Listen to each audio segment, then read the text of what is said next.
ॐ इन्द्रं वर्धन्तो अप्सुरः कृण्वन्तो विश्वमार्यमपघ्नन्तो अरावणः। कार्यक्रम का कुशल संचालन कर रहे हमारे बहुत ही सुयोग्य आर्य कार्यकर्ता कहूं, जो चाहे आप कहें विद्वान कहूं, भाई नयन कुमार आर्य जी,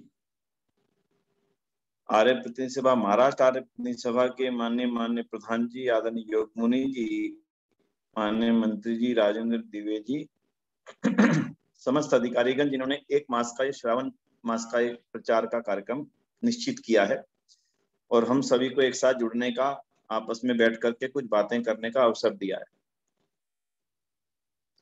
उपस्थित समस्त श्रोतागण, आज जिस विषय को लेकर के चर्चा भी हमारे भ्राता जी कर रहे थे, वेद की वर्तमान में प्रासंगिकता, ठीक है, उन्होंने कहा कि पहले भी थी, कल भी थी, आज भी है, आगे भी बनी रहेगी। फिर भी मैं ये कहूंगा कि वेद एक सर्वकालिक है, उसकी किसी भी काल में ना तो प्रासंगिकता कम होती ना ही बढ़ती, क्योंकि कम ही नहीं होती तो बढ़ेगी कैसे? बढ़ने का तात्पर्य केवल इतना होता है कि उसका जो प्रकाश होना चाहिए था जन जन तक, उसमें कुछ कमजोरी आ जाती है। उसी के कारण से हम कहते हैं कि वेद प्रचार और कीजिए और कीजिए और कीजिए। इस दृष्टि से अच्छा विषय आपने रखा है।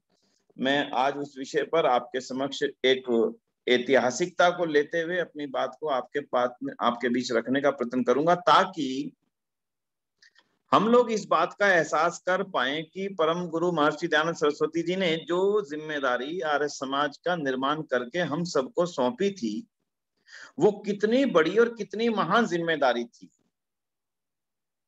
वेद के प्रचार करने की जिम्मेदारी मैं समस्त आर्य समाज के पुरुषों को दे रहा हूं, यानी आप लोग मिलकर के इस वेद वाणी का प्रचार घर घर तक ले जाने का प्रयत्न करते रहें। इसीलिए मैं आर्य समाज की स्थापना करता हूं।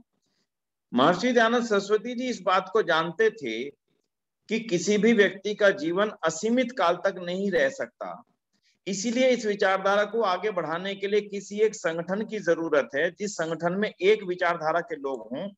तो उस संगठन की दृष्टि से उन्होंने आर्य समाज की स्थापना की और हम और आप जितने आज यहाँ पर उपस्थित हैं, उनकी जिम्मेदारी पे सौंपा था। अब ये कितना महान है, कितना जरूरी है, कितना आवश्यक है, इसकी क्या जरूरत है, उसकी चर्चा के लिए आज हम कुछ समय अपना और आपका व्यतीत करेंगे। मुझे पूरी आशा है कि हम आज इसकी और गहराई से जरूरत को महसूस करें, ताकि हम जिस काम को बहुत जरूरी महसूस करते हैं, बाकी सब कामों को छोड़ करके उसके काम पे लग जाते हैं। इसीलिए आज इस प्रसंग में हम लोग आगे की चर्चा करेंगे। बंधुओं, विचार करने की बात यह है कि आखिर वो एक कौन सी विचारधारा है जिससे सारे संसार का कल्याण संभव है। बड़ा सरल सा शब्द है, मैंने कोई बड़ी बात तो नहीं कही। हर व्यक्ति कल्याण चाहता है, हर मनुष्य सुख चाहता है, हर परिवार शांति चाहता है, हर परिवार आगे बढ़ना चाहता है, हर मनुष्य आगे बढ़ने के लिए कुछ मेहनत करता है, हर व्यक्ति सुख चाहने के लिए मेहनत करता है, पर उसे सुख नहीं मिल पाता। घर में कुछ भी सामान लाता है, खरीदता है, गाड़ी खरीदता है, घर बनाता है, खेत लेता है, जो भी कुछ करता है वो सुख के लिए करता है। लेकिन जब वो हर काम सुख के लिए करता है, तो आखिर वो कौन से कारण हो जाते हैं कि उसके पश्चात भी उसको सुख नहीं मिल पाता? तो कहीं ना कहीं अगर कारणों के पीछे हम जाएंगे, तो कारणों के पीछे जाने पर आहिस्ता आहिस्ता ये महसूस होने लगेगा कि वेद से जितनी जितनी दूरी पर हम चलते चले जाएंगे, उतने उतने जीवन में दुख आते चले जाएंगे। वेद के नाम से दूरी का मकसद नहीं है, वेद के वाक्यों से, वेद के सिद्धांतों से दूरी बनाने का मकसद है। कोई वेद के निकट रहना, वेद को अपने निकट रखना, वेद की पुस्तक को अपने सिरहाने पर लगा करके सोना, अपने घर में स्थापित करना, ये बिल्कुल मकसद नहीं है, ध्यान रखिएगा। वेद से दूरी का मकसद है वेद में जो आदेश परमपिता परमात्मा ने किए हैं, उनसे अपनी दूरी बना लेना, यही वेद से दूरी बनाना कहलाता है। और जब हम वेद से दूरी बनाएंगे, तो एक शब्द बहुधा प्रचलित है, पीड़ा जब हो जाती है, दुख हो जाता है, तो उसके लिए एक और शब्द भी कभी कभी प्रयोग किया जाता है, वेदना। वेदना शब्द से प्रचलित हो रहा है। हालांकि इसके पीछे के शास्त्रीय महत्व को मैं नहीं जानता हूं, क्योंकि मैं वेद का उस प्रकार का शास्त्रीय विद्वान ना हूं, ना उसकी दृष्टि से आपके सामने अपनी बात रखूंगा। वो कोई वेद के बहुत उच्च कोटि के विद्वान इस शब्द की व्याख्या कर सकते हैं, लेकिन मैं तो सामान्य मनुष्य के रूप में अपनी बात को रख रहा हूं। वेदना का मतलब क्या है? जहां वेद नहीं है वही वेदना, मतलब स्पष्ट हुआ आपको? ये अर्थ सही, शब्द सही अर्थ स्पष्ट हो रहा है। तो बंधुओं, आज हम चर्चा करते हैं कि ऐसी वो कौन सा ज्ञान था या है जिससे सारी दुनिया अनंत काल तक लगातार निरंतर बिना बाधा के लगातार सुखों का आनंद लेती रहे, लेती रहे, लेती रहे, और उसके उस आनंद को बींधने वाला कोई भी शस्त्र अस्त्र काम ना कर सके। तो उसके लिए हमारा इतिहास गवाह है, क्योंकि हम वेदों को मानने वाले हैं। महर्षि दयानंद सरस्वती जी ने हमारे सामने जो परतें दर परतें दर खोल करके रख दी, उसने हमें एक इतिहास की बड़ी बात बताई कि वर्तमान में जो सृष्टि चल रही है, ये सृष्टि को चलते हुए लगभग 1,96,08,53,000 आदि आदि आदि जो भी उतने वर्ष हो चुके हैं। आप समझिए 1,96,00,000, 1,96,00,000 माफी चाहता हूं। आप देखिए 1,96,00,000 वर्षों से पिछले 5,000 वर्ष निकाल दीजिए, केवल 5,000 वर्ष, लगभग उन 5,000 वर्षों को निकाल दें तो पूरी अनंत सृष्टि से 1,96,00,000 वर्षों से केवल एक वेद ज्ञान ही था जो पूरे संसार में प्रचलित था। ग्रहों पर, उपग्रहों पर जो मनुष्य रहा करते थे, उन सब में भी एक ही ज्ञान प्रचलित था, और उसका नाम था वेद। वेद का अर्थ ही ज्ञान है, वेद का अन्य कोई अर्थ नहीं है, वेद किसी पुस्तक का नाम नहीं है, आप भी जानते हैं। 1,96,00,000 वर्षों तक ना यहां पर कोई जातीय दंगे थे, ना यहां पर कोई बम और रोजाना की आतंकवादी घटनाएं थी, ना यहां पर सूखा था, ना यहां पर बाढ़ थी, ना यहां पर भुखमरी थी, ना यहां पर गरीबी थी, ना ही किसी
हाँ जी, अब मेरी आवाज आ रही है जी? जी आ रही है, अभी आ रही है। अब आ रही है, ठीक है। अब आ रही है। लगातार किसी कारण से हो सकता है, लाइट का एक ब्लिंक गया था यहाँ पर, लाइट के कारण से वाईफाई कट गया था शायद, उसके कारण से मुझे नहीं मालूम मैंने कहां तक बोला, लेकिन मैं दोबारा से थोड़ा सा हिस्सा दोहरा देता हूँ। 1,97,00,00,000 वर्षों तक हमारे इस राष्ट्र में, हमारी इस पूरी दुनिया के अंदर ना कोई भुखमरी थी, ना गरीबी थी, ना कोई ऐसी आतंकवादियों की लगातार घटनाएं थी, ना हत्या, डकैती, चोरी, बलात्कार आदि जैसी की रोजाना हमें एक आदत पड़ चुकी है सुनने की। एक ऐसी व्यवस्था के तहत सारा जीवन था जिस जीवन में अशांति नाम की कोई स्थिति थी नहीं, केवल सुख और सुख और सुख और सुख। हाँ, कम सुख या ज्यादा सुख की परिस्थितियां संभव थी, इसके अलावा कोई ऐसी स्थिति नहीं थी जिसके कारण से इस संसार में रहने वाला कोई व्यक्ति दुखी रहता। बंधुओं, जो वेद की प्रासंगिकता समझने के लिए हमें उस काल की विशेषताओं को समझना पड़ेगा। उस काल की विशेषताओं को समझे बिना आज हम वेद की प्रासंगिकता का वर्तमान में क्या महत्व है उसको समझने में कहीं ना कहीं भूल करेंगे। अगर मैं आपको केवल वेद की विशेषताएं बता दूं, वेद अपौरुषीय है, वेद में सारा ज्ञान है, ज्ञान का अपरंपार है, तो मेरे ख्याल से आज हम अपनी उस जरूरत को पूरा नहीं कर पाएंगे जो आज के विषय के साथ में न्याय करेगी। तो इसलिए उस व्यवस्था को समझें। एक छोटा सा एग्जांपल देकर के अब मैं आगे बढ़ता हूं।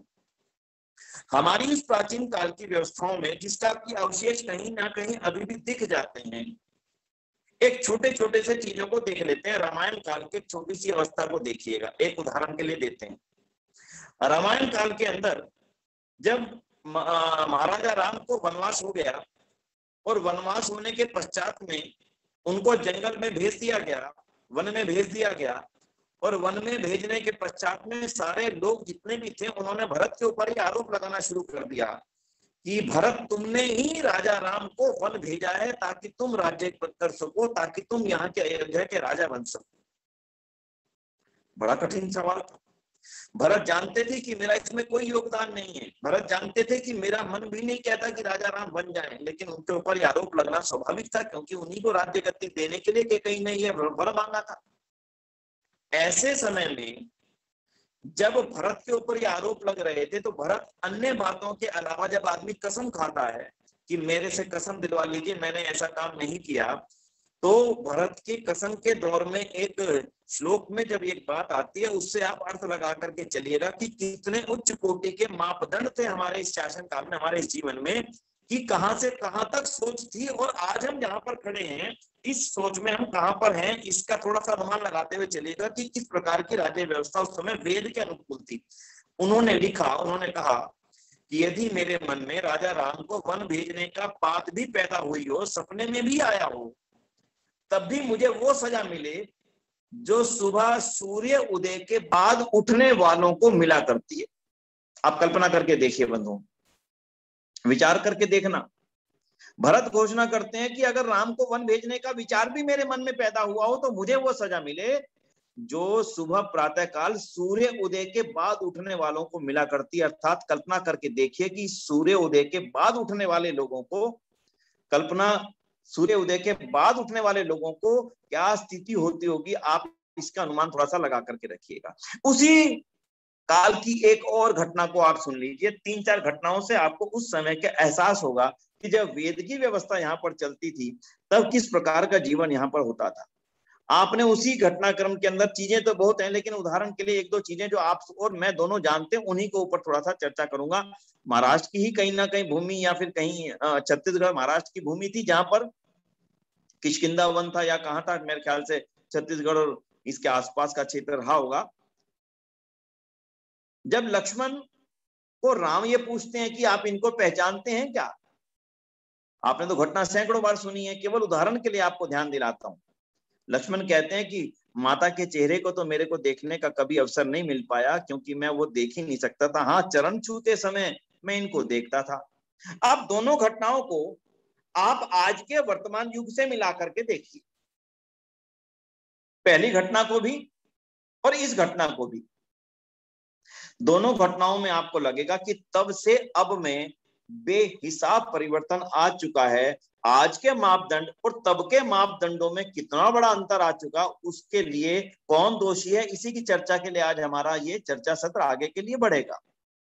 तो बंधुओं, बस मैं कहने का मतलब ये था कि 1 अरब 97-96 करोड़ वर्षों तक वेद के एक एक वाक्य के आधार पर इस देश में, इस संसार में शासन की व्यवस्था चला करती थी।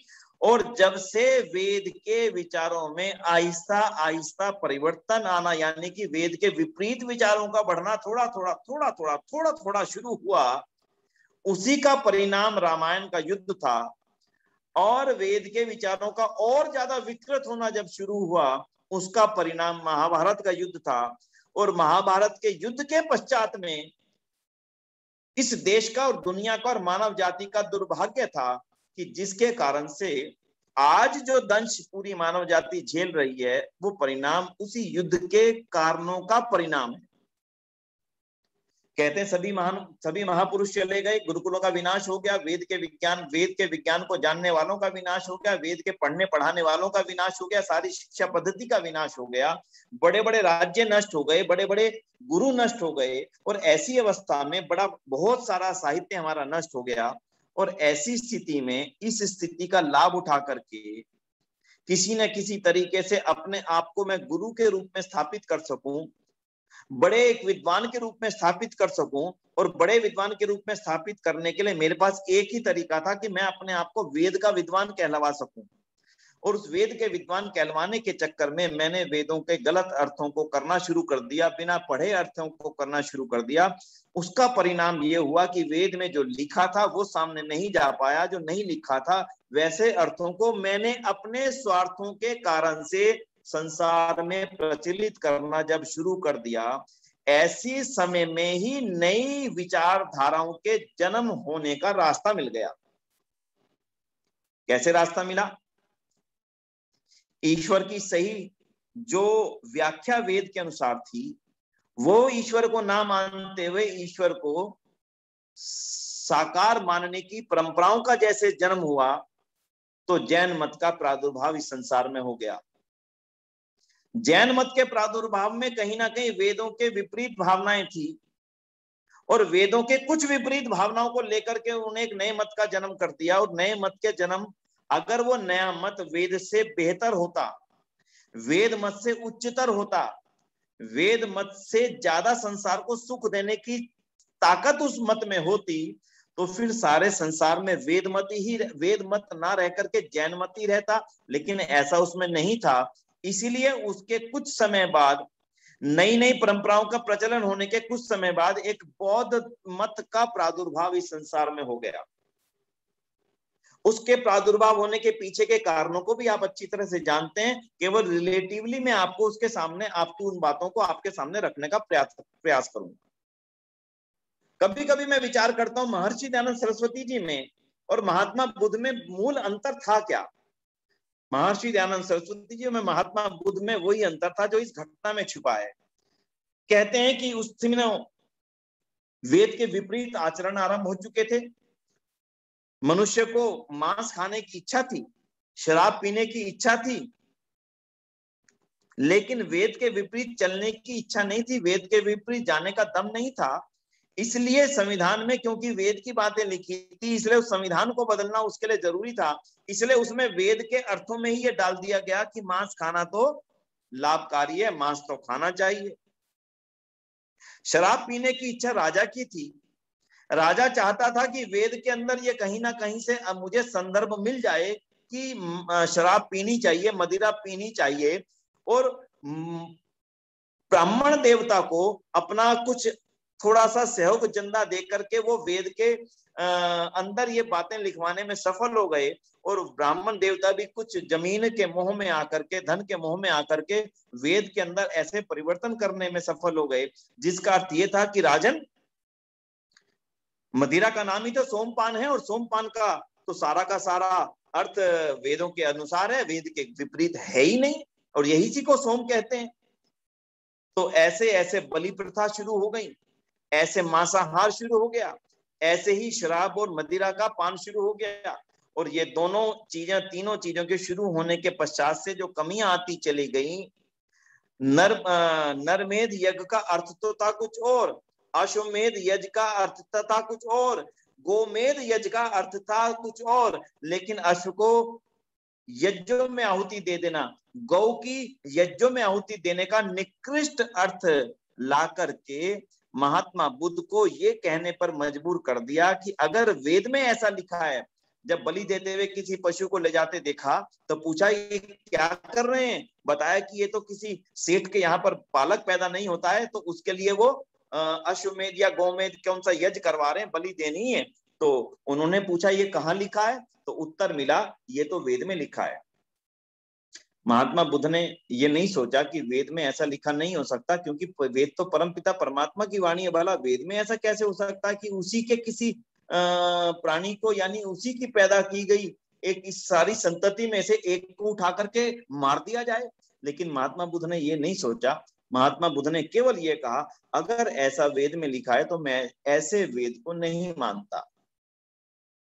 ये प्रकरण तो महर्षि दयानंद सरस्वती जी के सामने भी आया, लेकिन महर्षि दयानंद सरस्वती जी परमपिता परमात्मा की हम पर कितनी कृपा है बंधुओं। महर्षि दयानंद सरस्वती जी ने ये नहीं कहा कि मैं ऐसे वेद को नहीं मानता, उन्होंने ये कहा कि वेद में ऐसा लिखा हुआ हो ही नहीं सकता, मैं वेद के सही अर्थों को प्रकाशित करने का कार्य करूंगा। और उसी का परिणाम है कि आज आप और हम वेद के सही अर्थों को जान करके उसके प्रचार प्रसार के लिए बैठे। अगर वेद बुद्ध ने पढ़ लिए होते, जो भी लीलावती जी ने लिखा है, अगर वेद महात्मा बुद्ध ने पढ़ लिए होते तो उसके पश्चात जितना इस सृष्टि का विनाश हुआ है वो विनाश ना होता बंधुओं। अब विनाश कैसे हुआ उसको आगे चलिएगा देखिएगा, लगेगा आपको कि वास्तव में वेद के बिना तो दुनिया में अब कोई संभावना ही नहीं है कि दुनिया एक साथ शांति के साथ रह सके, कोई संभावना नहीं है बंधुओं। महात्मा बुद्ध ने एक नया मत चला दिया जिसका नाम बौद्ध मत हो गया। और अगर महात्मा बुद्ध के चलाए हुए बौद्ध मत के अंदर जो सिद्धांत रखे गए थे, जो मान्यताएं रखी गई थी, जो क्रियाएं रखी गई थी, हालांकि वो बहुत अधिक वेद के निकट थी, उनमें बहुत अधिक अहिंसा आदि चीजें, वो सभी वो चीजें थी जिनको वेद मान्यता देते हैं, जो वेद के अनुसार थी। लेकिन कुछ चीजें ऐसी थी जिनको वेद के सही मान्यता के अनुरूप नहीं कहा जा सकता था, और एक नए मत की उत्पत्ति बौद्ध मत के रूप में हो गई। बंधुओं विचार करके देखिए, ना तो जैन मत उचित था, अगर जैन मत होता तो वही सारे संसार में रहता, और जैन मत उचित नहीं था, इसलिए एक नए मत का जन्म हुआ, उस मत का नाम था बौद्ध मत। और बौद्ध मत भी सारे संसार में फैला, लेकिन उसका कार्यकाल भी केवल 500 साल ही रह सका, केवल 500 साल।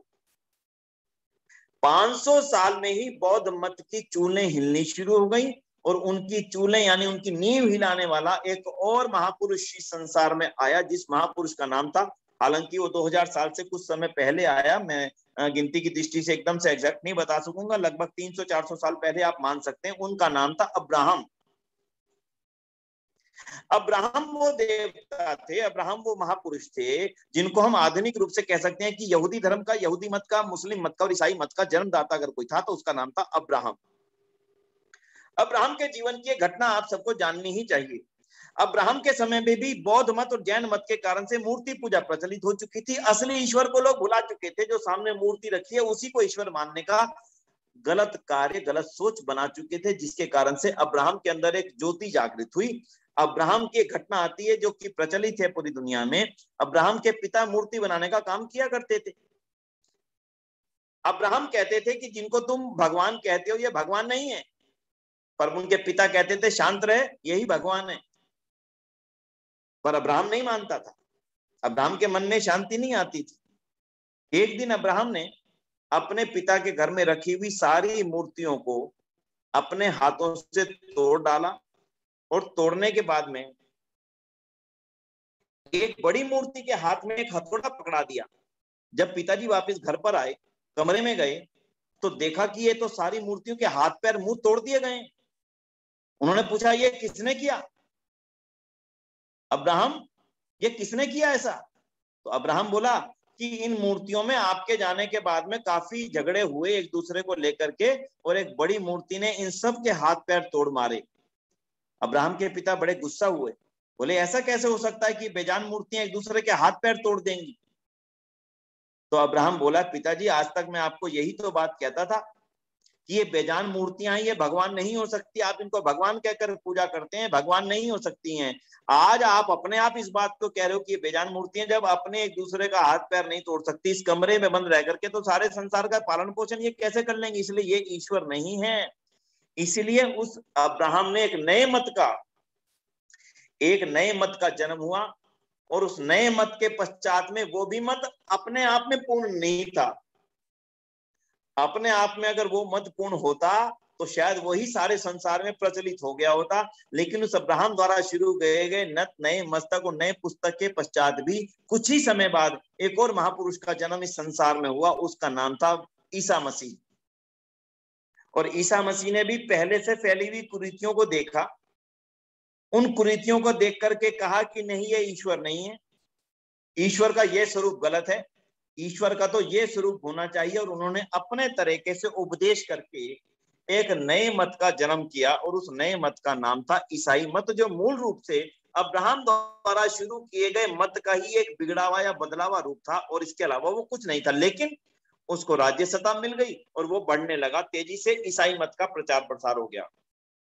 बंधुओं, अगर ईसाई मत अपने आप में पूर्ण होता तो उसकी आयु केवल और केवल 1400, उसकी आयु केवल और केवल 600 वर्ष ना रहती। आप कहेंगे 600 वर्ष कैसे कह सकते हैं आप?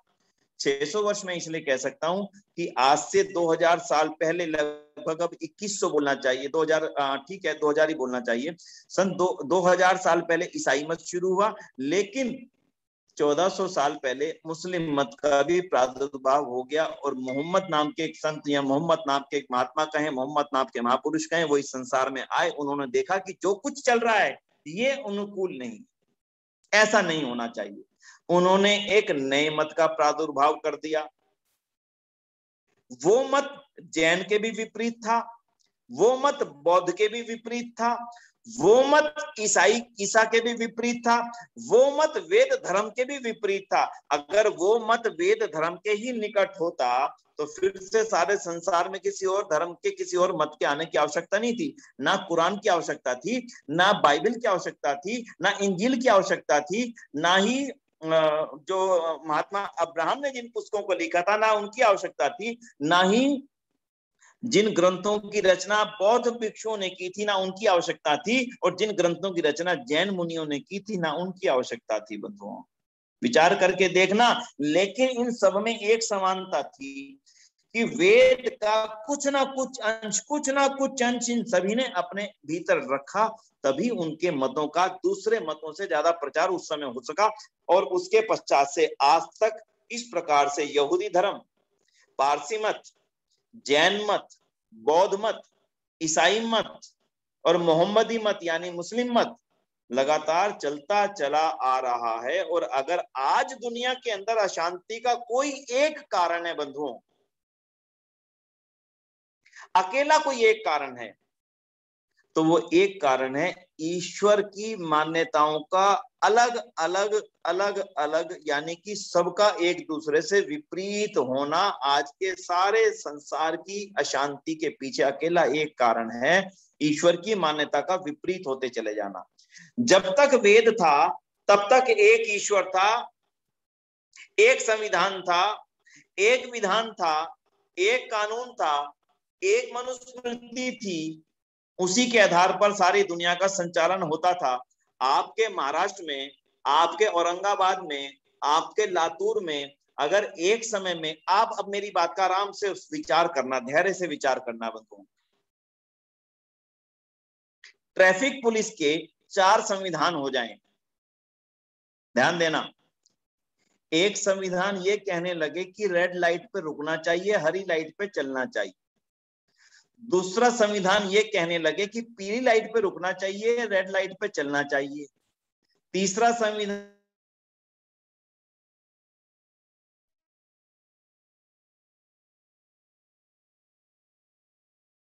तीसरा संविधान ये कहने लगे कि हरी लाइट पे रुकना चाहिए, लाल लाइट पे चलना चाहिए। और चौथा संविधान कुछ और कहने लगे। और चारों संविधानों को हम ये कहने लगे सभी महापुरुषों के बनाई हुई बातें हैं, सभी को मानना चाहिए, हमारी तो सभी के प्रति समान श्रद्धा है। आपके लातूर के ट्रैफिक का क्या बुरा हाल होगा, आप कल्पना करके देखिएगा बंधुओं। आराम से धैर्य से सोचिए, आज आराम से सोचिए। मैं 10 सेकंड का समय देता हूं आपको सोचने का। 10 सेकंड तक मैं मौन रहूंगा, विचार करके देखना। आपके केवल छोटे से शहर के थोड़े से हिस्से के संविधान का 4 हिस्सों में बटा होने का क्या नतीजा आपका लातूर शहर भुगतेगा। 10 सेकंड तक, केवल 10 सेकंड सोचिएगा।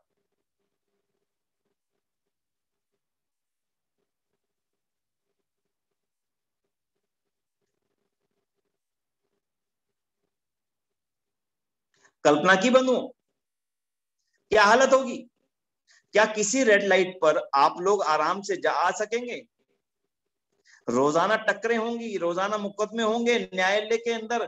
न्यायालय के अंदर ये कहेगा कि इसमें ये लिखा है, दूसरा न्यायालय कहेगा, दूसरा आदमी कहेगा इसमें रेड लाइट पे जंप करना लिखा था, तीसरा कहेगा इसमें हरी लाइट पे लिखा था, चौथा कहेगा कि इसमें पीली लाइट पे लिखा था। बोलो विवाद होंगे कि नहीं होंगे? दुनिया की कौन सी ताकत आपके पैदा हुए विवादों को रोकने का काम करेगी? वो तरीका आप बता दीजिए। संभव नहीं है, रुक ही नहीं सकता। अभी तो मैंने केवल ट्रैफिक का बताया। अगर सारे कानूनों की ये परिस्थिति बन जाएगी, विवाह संबंधी कानूनों की, अपराध संबंधी कानूनों की, बलात्कार संबंधी कानूनों की, जब सारी ही अवस्थाओं में अलग अलग संविधान आपके एक छोटे से शहर में चल रहे होंगे बंधुओं, तो सारे के सारा शहर अशांति का गढ़ बन जाएगा कि नहीं? केवल इस पे हाँ या ना लिख देना आप। ये तो मैं छोटे से मनुष्य के बनाए हुए संविधान की बात कर रहा हूं। आपका शहर इसलिए चल रहा है कि आपका संविधान एक है। यही परिस्थिति सारी दुनिया की भी है बंधुओं। जब एक छोटा सा शहर 4 संविधान के आधार पर नहीं चल सकता, हम बड़े गर्व से कहते हैं ये सब धर्म ग्रंथ हैं, बाइबल धर्म ग्रंथ है, कुरान धर्म ग्रंथ है, गीता भी धर्म ग्रंथ है, सत्यार्थ प्रकाश भी धर्म ग्रंथ है, वेद भी धर्म ग्रंथ है। अरे कैसे हो सकता है?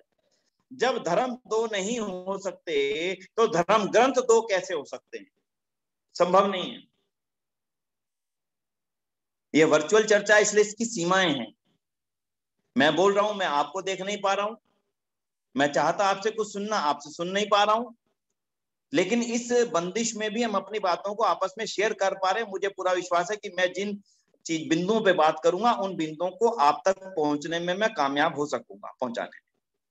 बंधुओं, एक संविधान ना होता तो क्या होता, इसका आपने अनुमान लगा लिया होगा 10 सेकंड चुप होकर के।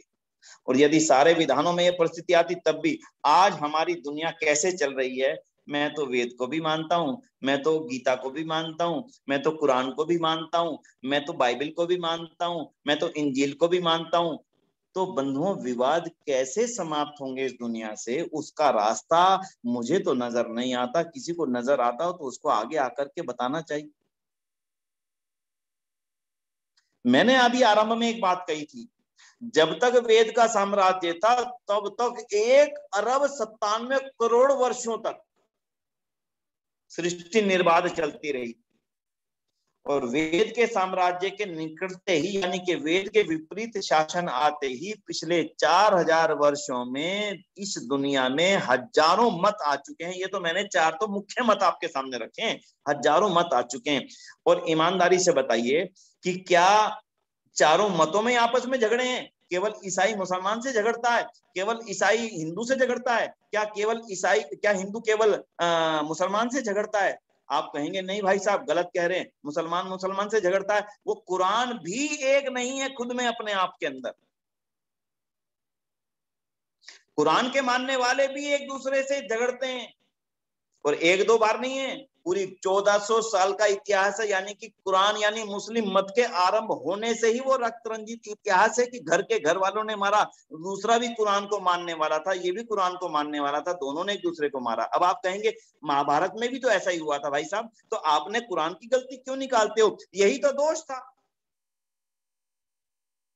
इसी कारण तो आप और हम सह रहे हैं कि उस समय वेद की बात नहीं मानी गई।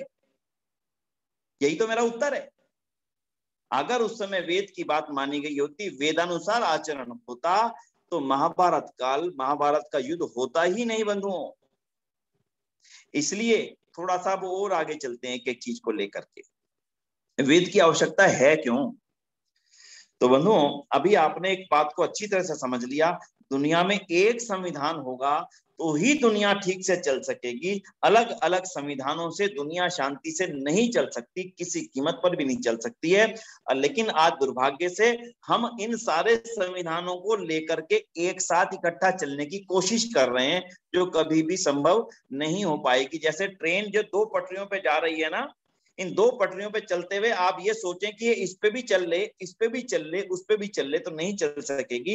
उतर जाएगी, पटरी से गिर पड़ेगी, दूसरी पटरी पे ले जाना चाहेंगे बिना सिस्टम के तो गिर जाएगी। ठीक वही परिस्थिति मानव जाति की है। अब विचार ये करिएगा, महर्षि दयानंद सरस्वती जब आए तब उन्होंने क्या देखा? महर्षि दयानंद सरस्वती जी जब इस दुनिया में प्रादुर्भाव उनका हुआ, उन्होंने जो चीज महसूस की वो ये महसूस की कि आज दुनिया में अगर अशांति है, गरीबी है, दुखों का वास है, तो उसका कारण जिसने सारी दुनिया को वेद का ज्ञान दिया था, आज वहां से वेद का ज्ञान समाप्त हो चुका है। आज इनको ये बताने वाला कोई नहीं है कि ये देश आपका है।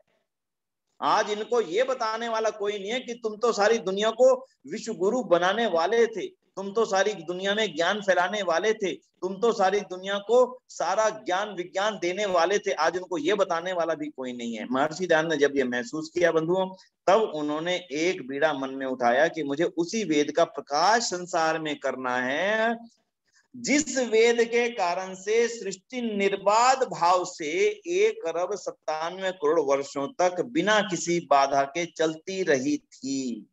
ये था वो महर्षि दयानंद का संकल्प।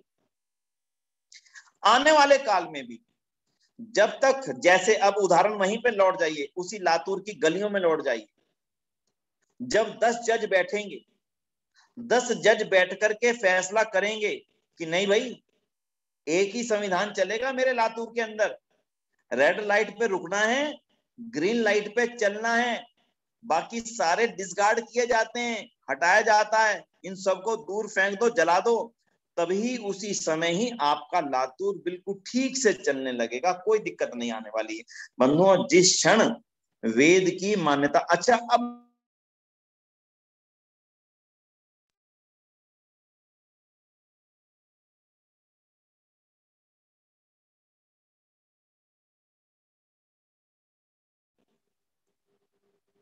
विशेष करना दोबारा से मेरी बात को, हमारे सामने प्रश्न पैदा होगा कि अगर आप बात कर रहे हैं विनय जी कि एक ही संविधान होना चाहिए सारी दुनिया में, मान लिया एक ही संविधान होना चाहिए, तो वो एक संविधान बाइबल भी तो हो सकता है, वो एक संविधान कुरान भी तो हो सकता है, वेद ही क्यों? ये प्रश्न तो बड़ा उचित है, वेद ही क्यों? और इसका अगर मैं जस्टिफिकेशन ना दे पाऊं, इसके बारे में मैं अपने साथियों को और अपने मानने वालों को मजबूत तर्क ना दे पाऊं, तो मेरी बात तो कटना स्वाभाविक हो जाएगा। ठीक है भाई, एक संविधान होना चाहिए, या तो आप रेड लाइट पे चलना मान लो, ग्रीन लाइट पे रुकना मान लो, तब भी ठीक है, संसार तो चलेगा, तब भी ठीक चल जाएगा। आप कहेंगे हाँ चल तो जाएगा, अगर हम मिल करके तय कर लें कि आज के बाद में रेड लाइट पे चलना है, ग्रीन लाइट पे रुकना है, सभी ऐसा फॉलो करने लगेंगे तो चल जाएगा, कोई दिक्कत नहीं है। लेकिन जब हम वेद और कुरान और बाइबल का समानांतर अध्ययन करते हैं, तब जो बातें निकल करके सामने आती हैं, अब मैं उन बातों को आपके सामने रखूंगा ताकि ये स्पष्ट हो सके कि वर्तमान में वेद की प्रासंगिकता क्यों है, अन्य ग्रंथों की क्यों नहीं है। बहुत बड़ी बात है, छोटी बात नहीं बंधु। वेद की प्रार्थना को लेते हैं, आ ब्रह्मण ब्राह्मणों ब्रह्म वर्चसी जायताम, आ राष्ट्र राजन्य शूर शिवयोति व्याधि महारथो जायताम। आपने पूरी प्रार्थना पढ़ी है। उस प्रार्थना के अंदर जितने भी शब्द है, मैं पूरी व्याख्या तो नहीं कर पाऊंगा क्योंकि आज की समय की सीमा है, मैं उसकी व्याख्या करने नहीं बैठूंगा, लेकिन उसके अंदर एक शब्द आता है, नहा पर्जन्यो वर्षतु फलवत्यो नौषध्या। अब उसका अर्थ क्या रहता है बंधुओं? उस वेद की प्रार्थना में मैं ये कह रहा हूं, कितने अभिमान से और कितने घमंड से, कितने गर्व से मैं प्रार्थना कर रहा हूं, जब जब मैं चाहूं वर्षा हो, जब मैं चाहूं ना हो। मेरे कहने से, मेरे करने से हो जाएगा क्या? मैं चाहूं वर्षा हो जाए, मेरे ना चाहूं ना हो। लेकिन वेद में वो विज्ञान दिया है, जिस विज्ञान के उपयोग, यानी यज्ञ का विज्ञान दिया है, जिस विज्ञान के उपयोग करके मैं जब चाहूं अपने यहाँ पर वर्षा करवा सकूं, लगे मुझे सूखा है तो वर्षा करवा सकूं, और अतिवृष्टि हो गई तो वर्षा को रोक सकने के लिए भी यज्ञ हैं। यानी वर्षा के लिए केवल यज्ञ नहीं है, वर्षा करने के लिए, वर्षा रोकने के लिए भी यज्ञ हैं। दुनिया के किसी और ग्रंथ के अंदर यज्ञों के माध्यम से नहीं, किसी और तरीके से वृष्टि करने या ना करने संबंधी अगर प्रावधान आप दिखा दें, तो मुझे लगेगा कि हाँ, दूसरे ग्रंथ भी ऐसे हैं जिनको लागू किया जा सकता सारी दुनिया के अंदर। अब अगली चीज चलिए, ब्रह्मांड शब्द आपने पढ़ा, भूगोल शब्द आपने पढ़ा, अन्य ग्रंथों में लगातार इस चीज को लेकर के लंबे समय तक विवाद बने रहे। कुरान में, बाइबल में अनेक विवाद वाली परिस्थितियां बनी रही, जिनके कारण से गैलीलियो और अनेक वैज्ञानिकों को मौत की सजा देनी पड़ी, केवल एक कारण से कि उन्होंने ये कह दिया था कि पृथ्वी सूर्य के चारों ओर चक्कर नहीं लगाती, सूर्य के चारों ओर चक्कर लगाती है, जबकि बाइबल में इसके विपरीत लिखा हुआ था। अब सारे पादरी इकट्ठा हो गए कि ये कैसे कहता है कि पृथ्वी चारों ओर चक्कर नहीं लगाती। जो पृथ्वी चारों ओर चक्कर लगाती है, सूर्य चारों ओर चक्कर लगाता है पृथ्वी के, पृथ्वी तो नहीं लगाती। अब जब उन्होंने ये स्थिति बता दी कि जो पृथ्वी है गोल है और ये सूर्य के चारों ओर चक्कर लगाती है, बंधुओं सोचना जरा क्या हुआ था। आपको मालूम है क्या हुआ था? उनको फांसी दे दी गई थी, मृत्यु दंड दे दिया गया था। ऐसे एक नहीं दो नहीं, अनेक वैज्ञानिकों के साथ ऐसा हुआ था। अब दूसरी तरफ चल पड़ी, कुरान मेरे को क्या बता रहा है? कुरान कह रहा है पृथ्वी तो चपटी है, जब कयामत आएगी इसको चादर की तरह, चटाई की तरह से, चटाई शब्द आता है, कालीन की तरह, चटाई की तरह लपेट दिया जाएगा, ऐसे रोल कर दिया जाएगा, ले जाएगा कोई उठा करके इसको। बंधुओं कल्पना करके देखो, ये तो मैंने बहुत एक दो छोटा छोटा उदाहरण सा आपको दे दिया। यदि आप विज्ञान की कसौटी पे खड़ा करने की कोशिश करेंगे तो फेल, यदि आप इतिहास की कसौटी पे खड़ा करने की कोशिश करेंगे तो फेल, यदि आप आध्यात्म की कसौटी पे कसने की कोशिश शुरू करेंगे तो भी फेल। क्यों? केवल एक कारण, ये संसार बनाया परमपिता परमात्मा ने, और परमपिता परमात्मा ने जब ये संसार बनाया वो अच्छी तरह से इस बात को जानते थे कि जिस संसार को मैं बना रहा हूं, इस संसार के भोग करने वालों को मैं वो ज्ञान और विज्ञान भी दूं जिससे वो इस संसार का सर्वोत्तम भोग कर सकें। अगर उनको कुरान ही देनी होती तो वो सृष्टि के आरंभ में दे देते। 1,97 करोड़ वर्षों से उन्होंने मनुष्यों को इससे विरक्त क्यों रखा? ये परमात्मा का बहुत बड़ा दोष होगा, लेकिन परमात्मा न्यायकारी है, वो विरक्त नहीं रख सकते।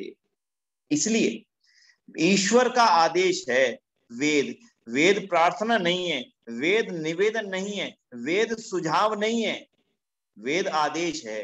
अब आदेश कैसे है वो भी एक शब्द में सुन लीजिए, जीवेम श्रद्धा शतम। ये क्या है जी? निवेदन है, कोशिश करना यार 100 साल तक जी जाओ ना, वेद का आदेश है 100 साल जीना तुमने जाकर के। मैं तुम्हें मनुष्य बना करके भेज रहा हूं और तुम्हें वो सब ज्ञान विज्ञान दे रहा हूं जिसके आधार पर 100 साल जी सकते हो तुम। इसलिए बंधुओं वेद का आदेश है 100 साल जीना, और निवेदन क्या है? 100 साल से आगे भी जीने की कोशिश करना। भूयस्य श्रद्धा शतात।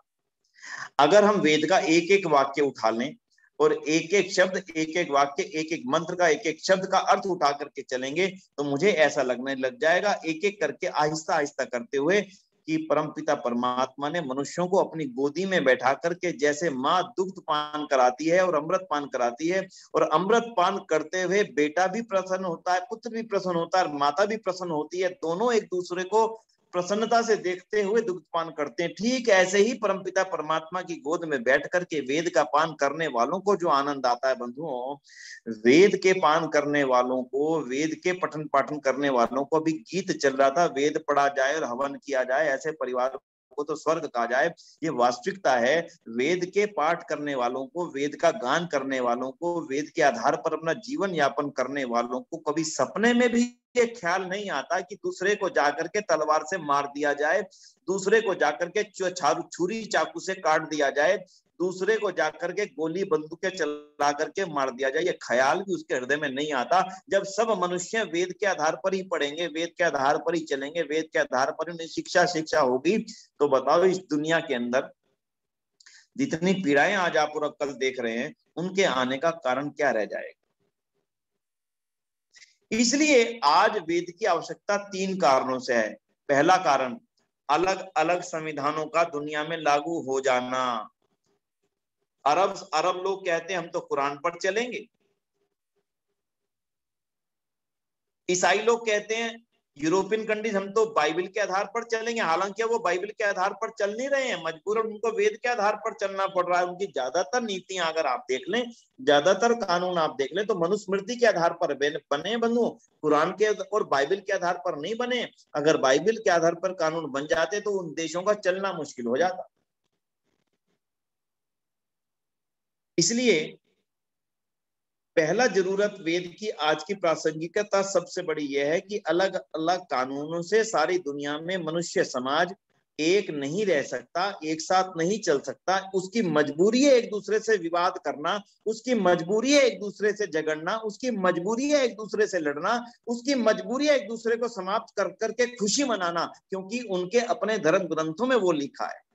उनकी गलती नहीं है, वो तो धर्म ग्रंथ को फॉलो कर रहे हैं। अगर वो उसको धर्म ग्रंथ मानते हैं तो इसलिए वेद का आज के समय में पूरी दुनिया में आना जरूरी है। और दूसरा, पहला कारण स्पष्ट है, दूसरा कारण, आज जिस ज्ञान और विज्ञान के शिखर पर मानव समूह, मानव समाज बैठा है, वेद का ज्ञान उससे कई कोटि ऊंचा है। अभी उसके आसपास भी हम पहुंच नहीं पाए हैं। उदाहरण के लिए, प्राचीन काल में, वैदिक काल में ऐसे हवाई जहाजों का वर्णन है जो हवाई जहाज बिना किसी पॉल्यूशन के, बिना किसी शोर के और बिना किसी बहुत बड़े पेट्रोल या इसी तरह का ईंधन जला करके स्टोर करके लंबी दूरी की यात्राएं कर लिया करते थे। क्या कहेंगे इसको आप?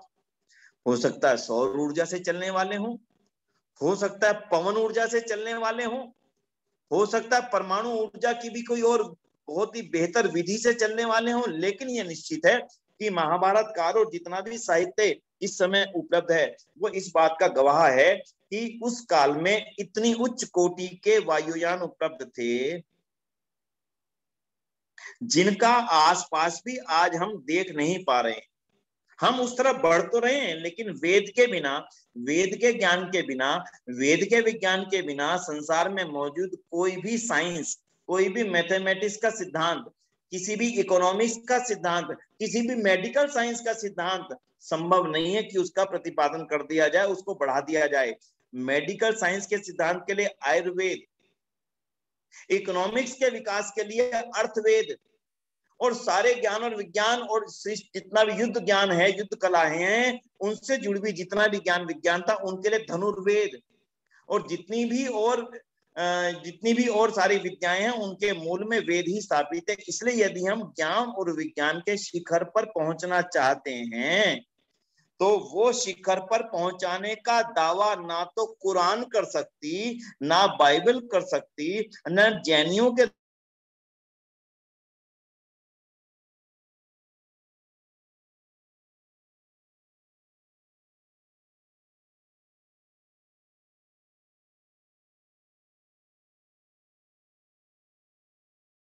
एक अकेला वाक्य भी लिखा है जो किसी बहुत बड़े ज्ञान और विज्ञान को पुष्ट करता हो। एक अकेला, एक अकेला बताइएगा,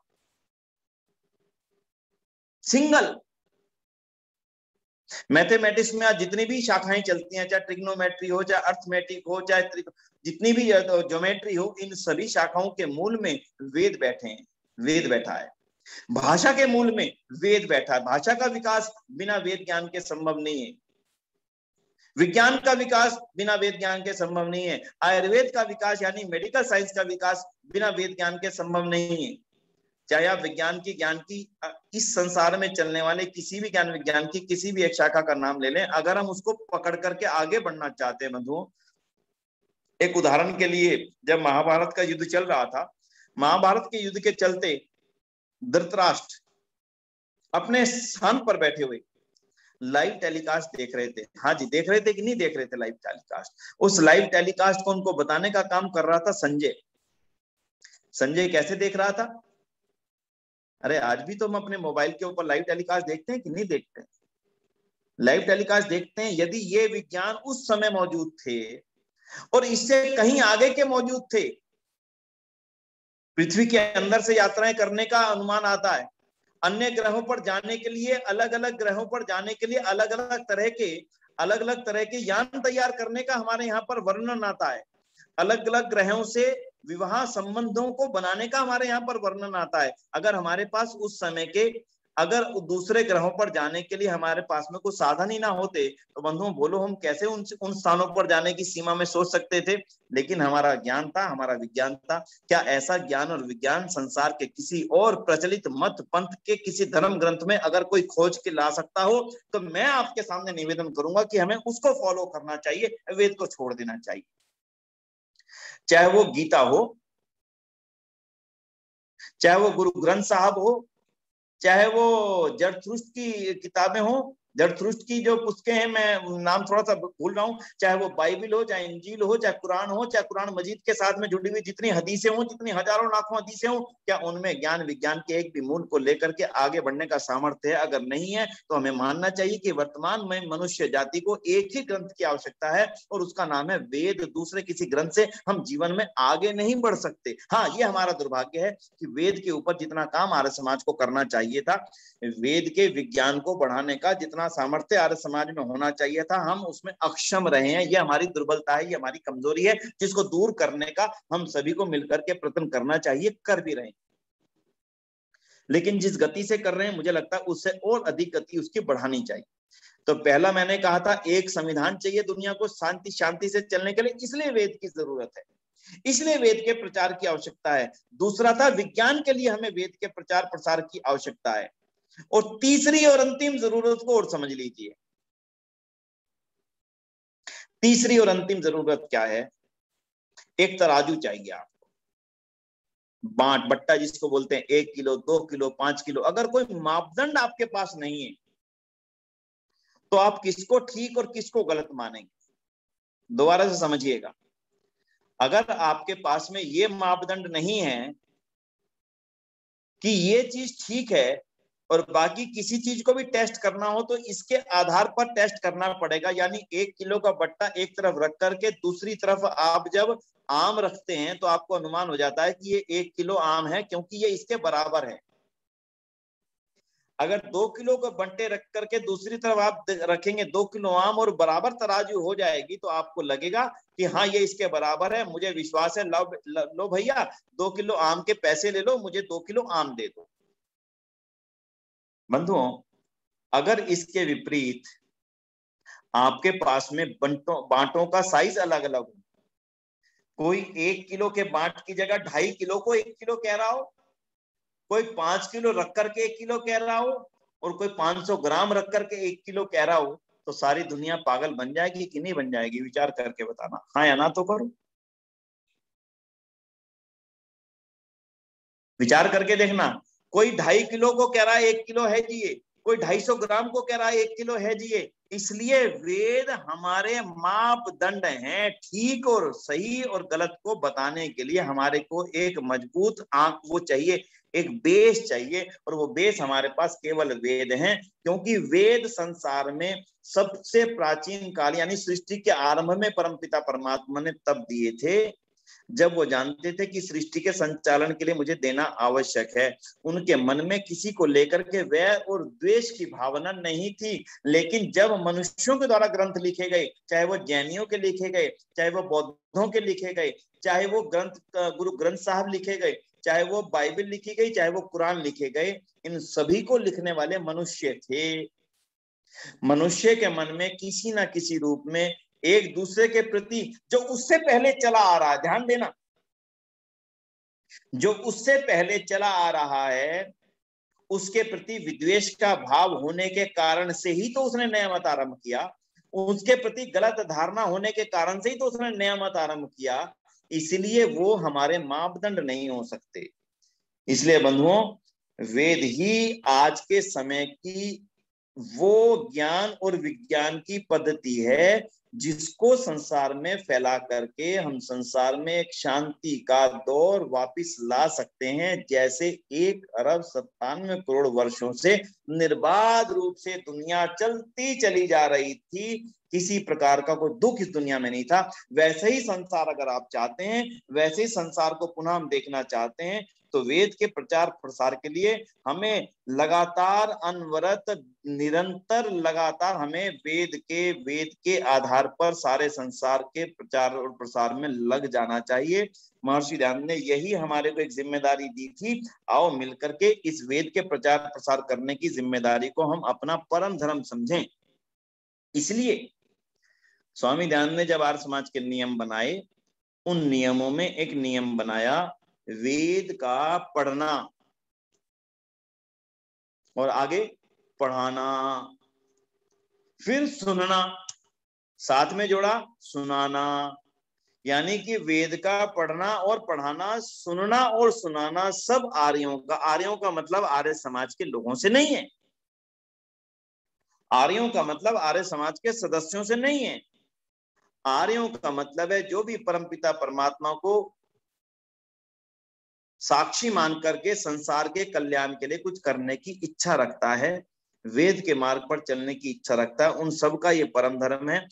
परमात्मा हिंदू जाति को ये प्रेरणा दे, हमें ये शक्ति दे कि हम वेद के प्रचार प्रसार को अच्छे से अच्छे माध्यमों से दुनिया तक पहुंचा करके फिर दुनिया में पुनः शांति और सुख का साम्राज्य स्थापित करने में कामयाब हो सकें। इसलिए वर्तमान में वेद ही ऐसा वो ग्रंथ है, वेद ही ऐसी वो पुस्तक है, वेद ही ऐसा वो विज्ञान है, वेद ही ऐसा वो ज्ञान है जिसके प्रचार प्रसार के लिए हमें अपने जीवन का अधिकतम समय, अधिकतम शक्ति, अधिकतम ऊर्जा लगानी चाहिए। तो आज इस प्रयास में हम सब लोगों ने इस चर्चा को किया है। समय पूरा हो चुका है। मैं भी अपनी बात को जितने अर्थों में कह सकाऊंगा, आप उसको उतने अर्थों में समझने में कामयाब होंगे, ऐसी मैं आशा करता हूँ। इन्हीं शब्दों से मैं आप सभी का बहुत बहुत आभार व्यक्त करता हूँ। और महाराष्ट्र आर्य सभा ने जो 1 महीने का ये वेद का कार्यक्रम रखा है, तो इसलिए केवल सुनने पे सीमित मत रहिएगा,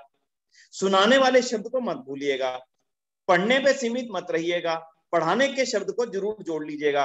पढ़ना, पढ़ाना, सुनना, सुनाना, 4 चीजों के बिना हमारा धर्म पूरा नहीं होता। ये मेरा अनुरोध है। इन्हीं शब्दों के साथ में पुनः माननीय प्रधान जी का, मंत्री जी का और हमारे भाई नयन कुमार जी का, जिन्होंने इस विषय को रख करके मुझे भी कुछ आपके बीच में अपने विचारों को साझा करने का समय दिया, उनके लिए मैं बहुत बहुत आभार, बहुत बहुत धन्यवाद व्यक्त करता हूँ। ओम शांति, ओम शांति।